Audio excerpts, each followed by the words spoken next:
Yeah. So where does my interest come from? As a young medical student and a young doctor, I was very aware that the patients we treated, particularly working in a hospital, their medical conditions were very much linked to their environment, their housing, their social situation, their relationships, and the like. And that if we wanted to do something about health, we shouldn't just wait till they got sick. We should do something about trying to prevent illness. But this insight, as said, that I had as a young medical student and doctor, that preventing it wasn't just about lifestyle, but about their social and economic circumstances, meant that we couldn't do anything about preventing the illness, unless we did something about those social and economic circumstances. I was then told, there is a method of study that allows you to look at this, and it's called epidemiology. Now, the technical approach in epidemiology of particular types of studies are very useful tools.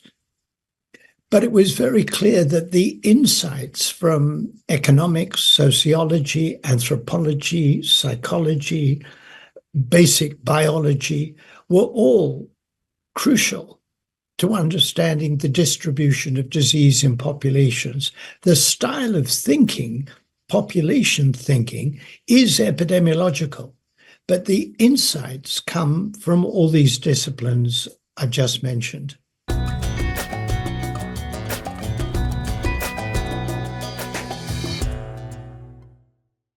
When I started analysing data from the Whitehall study of British civil servants, there were two ideas around that I had to grapple with. One was people of high status suffered stress because of their job and their situation, and that stress led to heart attacks and potentially death from heart disease. That was one idea. High status people under stress. The second idea is it's not very good for your health to be poor, and poverty's linked to ill health. The Whitehall study of British civil servants excluded the very richest, and these are all public servants. So no bankers, no hedge fund managers, no tech billionaires from Silicon Valley. It excluded the richest, and it excluded the poorest. They're all employed. Low-grade civil servants aren't paid very much, but they are employed. They're not the poorest. And what we found was there was an intimate relation between level in the hierarchy and risk of death. The lower in the hierarchy, the higher the mortality rate. And it ran all the way from top to bottom. Those second from the top had higher mortality than those at the top. The clerical officers had higher mortality than their managers. And the office support grades, the messengers and doorkeepers and the like, had higher mortality than the clerical grades. So it ran all the way from top to bottom. And that's what I call the social gradient in health. People say, well, we don't quite understand what you mean. What I mean is classify people by, in the Whitehall study, by their level of employment, seniority in the system, and you find that the higher the seniority, the lower the mortality risk, the longer the life expectancy. And it runs all the way from top to bottom. Subsequently, after doing the Whitehall study, and we launched the Whitehall 2 study, subsequently, we've looked at other ways of classifying people, not just seniority in the employment system, but years of education, or classify people by where they live, classify where they live by an index of multiple deprivation. And what you see is the greater the degree of deprivation, the shorter the life expectancy. And it's a gradient, runs all the way from the least deprived to the most deprived, from the top to the bottom. Now, in the Whitehall study, the first Whitehall study, what we looked at as explanations for the gradient was smoking, plasma cholesterol level, blood pressure, body weight, all the usual conventional risk factors for heart disease. And what we found was those risk factors explained perhaps a third of the social gradient. So people down the bottom were more likely to smoke than people at the top. And that's important. But smoking and those other risk factors explained about a third of the gradient. And I launched the Whitehall 2 study, a second study of British civil servants with women as well as men this time, to look at other potential explanations related to the nature of work, stress at work, other aspects of nutrition, to understand the reasons for the social gradient.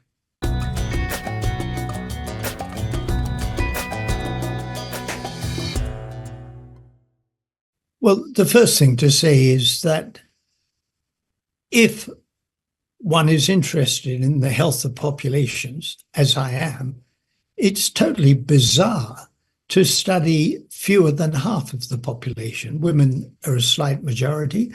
If you're interested in the health of population, why would you only study men? Totally bizarre. And I mean, the Whitehall study started before I joined it. So when I launched the Whitehall 2 study, of course I included women. So that's the first thing to say. The second is there are very interesting gender differences. In general, as you know, women have longer life expectancy than men. That gender gap varies. So, for example, in the former communist countries of Central and Eastern Europe and the former Soviet Union, the male disadvantage in terms of mortality and life expectancy is much bigger. In other words, whatever it is that's causing people in the former communist countries of Central and Eastern Europe to have worse health than those in Western Europe, it's affecting men more than women. So there's a male disadvantage. We know in low-income countries, the gender gap in mortality tends to be smaller. The inequalities are affecting women more, particularly disadvantage in maternity, pregnancy, and so on.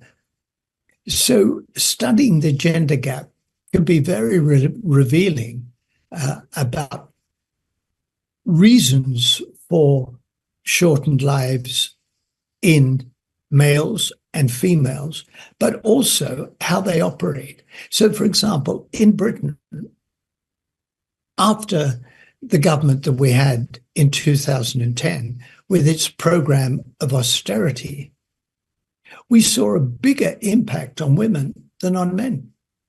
The effect on life expectancy in women was bigger than in men. And in fact, life expectancy for the poorest women went down more than it did for men.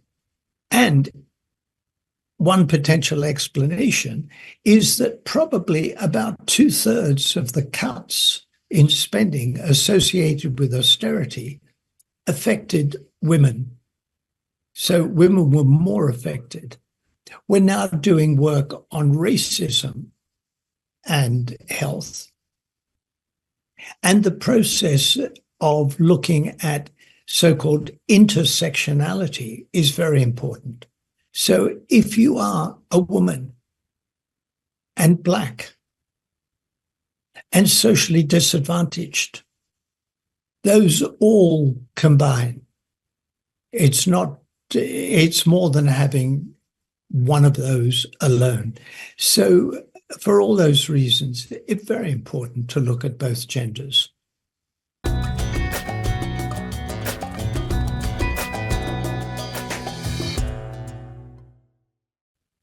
Well, so let me briefly mention the six domains. Give every child the best start in life, education and lifelong learning, employment and working conditions. Number 4, having at least the minimum income necessary for a healthy life. Number 5, healthy and sustainable places in which to live and work. And number 6, taking a social determinants approach to prevention. And I put those in my so-called Marmot review, published in 2010, shortly before the government in Britain changed to a conservative-led coalition government, which we've had, for 5 years, a coalition government, and for 9 years after that, a conservative government. And we've got a grisly negative experiment. Pretty well, all of those moved in the wrong direction. So take number 1, give every child the best start in life. Child poverty went up. We had the steepest rise in child poverty among 39 OECD countries. And child poverty is defined as living in a household at less than 60% median income. Child poverty went up. The previous Labour government had introduced something they called Sure Start, which was designed to break the link between poverty and poor child outcomes, supporting disadvantaged families, parents and children. Under the cuts to local government, under austerity, 1,000 Sure Start children's centres closed. So we had both of these going on, increase in child poverty and a reduction in local authorities' ability to try to break the link between poverty and poor child outcomes. We had increases in food insecurity. We had increases in cold homes, which will damage children's lungs, their mental health, and their learning. Number 2, education. The reduction in spending on education over the decade from 2010 was 8% per pupil. And the spending reduction was more in more deprived areas. Local government. The support for local government over the decade from 2010, the support from central government went down by 59%. And if you look, we published this recently, we plotted life expectancy for every local authority in England in 2010-12, and we looked at the subsequent reduction in local government spending power over the next decade. And what we found, a straight line relation, the shorter the life expectancy in 2010-12, the steeper the reduction in local authority spending power over the next decade. It was almost as if the government looked at the numbers and said, you're sick, we'll take more money away from you. And the sicker you are, the more money we'll take away. Not individuals, local areas. So when you ask, is there more that needs doing? Absolutely. We need to reverse the damage that 14 years of uncaring government did. And I'm speaking not as a political person. I'm speaking as somebody who looks at the evidence.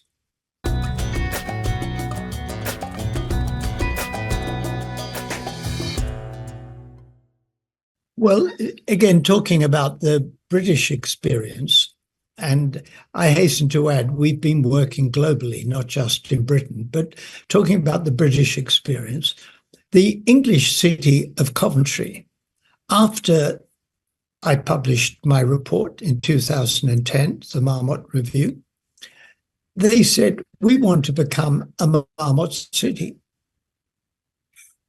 The chief executive of the city government and the political leader in 2012 declared themselves a Marmot city. They took my 6 domains of recommendations and said, this will be the planning basis for Coventry, those 6 that I've just mentioned. I then went to Greater Manchester and talked to the elected mayor, Andy Burnham, and said, we're working with Coventry. It would be great if Greater Manchester were to take this on. And he said, it's a priority for me to do what we can in this metropolitan region to improve health and reduce health inequalities. I'm convinced by the report that you did, we'll do it in Greater Manchester. We then went from one region to another, from one city, one place, local authority. We've got more than 40 places. So we've convinced local government around the country that they should take this on. In Italy, the ISS, forgive me if I don't pronounce it correctly, but the Sanità Superiore have said they want to create a network of Italian cities based on Marmot principles. Wow. Okay. So, yes, we'd like to convince national governments. Now, we've got a new government in Britain, and the Minister of Public Health, I had a meeting with him quite recently, and he wanted to assure me that they will take on board the kind of agenda that I've been pushing. So initially, because I couldn't get central government to listen, we got local government to listen. Now it looks like we're getting central government to listen too. Great.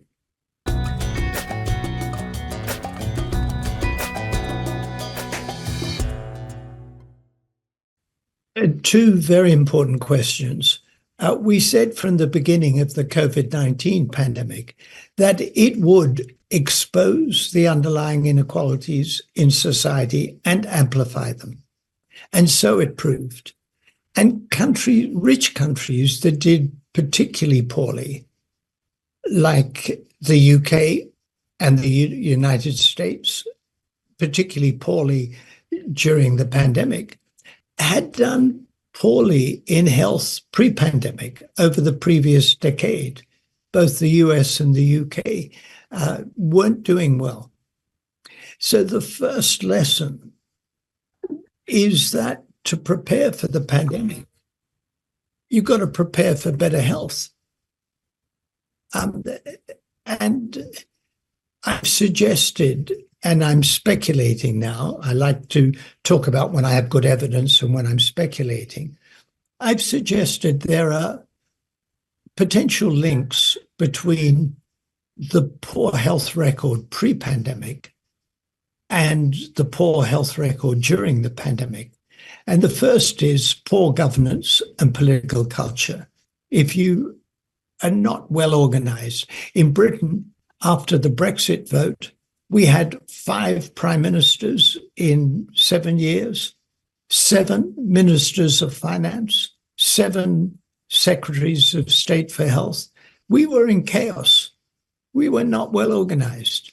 No wonder we didn't handle the pandemic well. We weren't handling government well. The second is the magnitude of inequalities, social and economic inequalities. As I've said, child poverty was rising over the decade before the pandemic. The third was disinvestment in the public sector, social services, adult social care, the health service. We had disinvested pre-pandemic. So we were not in good shape to deal with the extra threat. And the fourth is we weren't very healthy.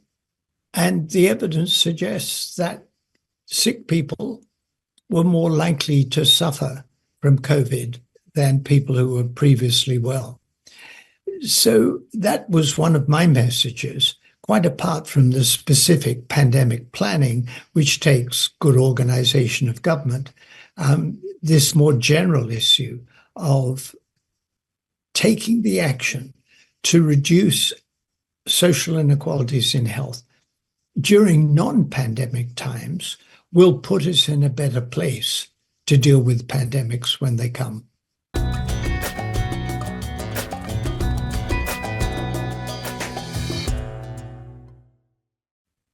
Well, I don't do pride very well. Scarcely a day goes by without my thinking, we could do a bit better at that. I've published a lot of scientific papers. If you look up the metrics of citations, lots of citations, my bibliometric scores high and so on. But instead of saying, gosh, I've done a good job, I think, well, I think I could have done better at that. I'm pleased that the social gradient in health has been widely picked up around the world. The whole concept of social determinants of health, which we more or less originated in my institute at UCL, has been picked up around the world. So I'm really pleased at that.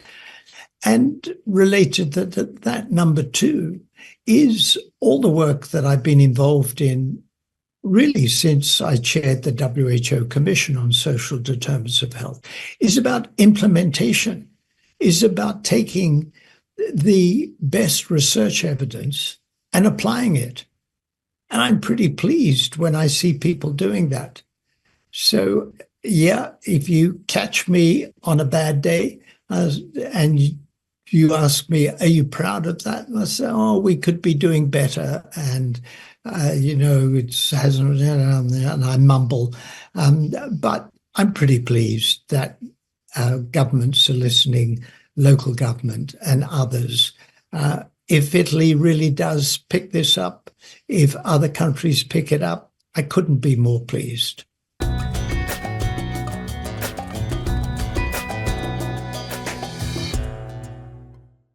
Well, like most scientists, I'm not confident in predicting the future. So that's a long disquisition to say the progress we're going to make.